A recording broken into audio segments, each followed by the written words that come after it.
Лидија Неделкова и Џет Мемети и Јово Вангеловски биле дел од Комисијата за правосуден испит во 2015 година, кога со спорни уверенија од Универзитетот на Југоисточна Европа на студенти им било дозволено да полагаат правосуден испит пред време, меѓу кои синот на собранискиот спикер Талат Џафери. Ова го покажуваат документите од Министерството за правда, до кои дојдоа дел од медиумите, а според кои во комисијата членувале и Фаик Арслани, Николчо Николовски, Александар Алексовски. Начело на комисијата според документите била Лидија Неделкова, која беше председателка на Кривичниот суд, а потоа и на Врховниот. Таа во 2021 година беше разрешена од страна на судскиот совет поради несовесно и ненавремено извршување на работата, како и повреда на судскиот деловник. Во 2017 година доби тужба од Вангеловски, а во годината која беше разрешена, Неделкова го тужеше Вангеловски поради тоа што не е исплатил додаток на плата. Гласот на Вангеловски пак кој исто така беше председател на Врховниот суд можеше да се слушне во бомбите, кои Зоран Заев како тогашен лидер на опозицијата ги пушташе во јавноста.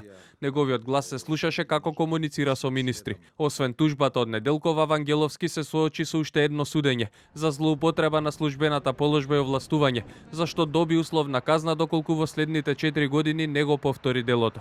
Арслани, кој беше ВД председател на Врховниот суд, се уште е судија во истиот, а Мемети по завршувањето на мандатот како народен правобранител сега член на Советот на јавни обвинители. Овие информации доаѓаат на денот кога во Брисел вице-премиерот за европски прашања и главен преговарач со Европската унија Бојан Маричич го отвара билатералниот скрининг состанок за поглавието 23 правосудство и фундаментални вредности, што е рентген слика за целокупните состојби во правосудството. Опозицијата денеска со реакција, институциите со денови молчат и се прават ненадлежни за скандалот со синот на Џафери. Ова е директно кршење на нормите и законите во Македонија, а да биде поабсурдно на тој начин, лицето се запишали на Академијата за суди и обвинители, со неправо влегол во правосудниот систем и ќе дели правда. Вчера министерот за правда Никола Тупанчевски пред медиумите образложи дека се работи за примена на дискреционо право на некој функционер, иако законот сега е променет и мора да се заврши соодветно образование пред да се полага правосуден испит.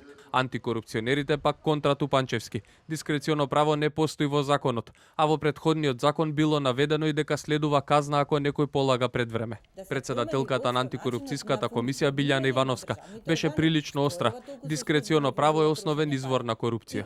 Ама проблемот е што тие не се употребуваат.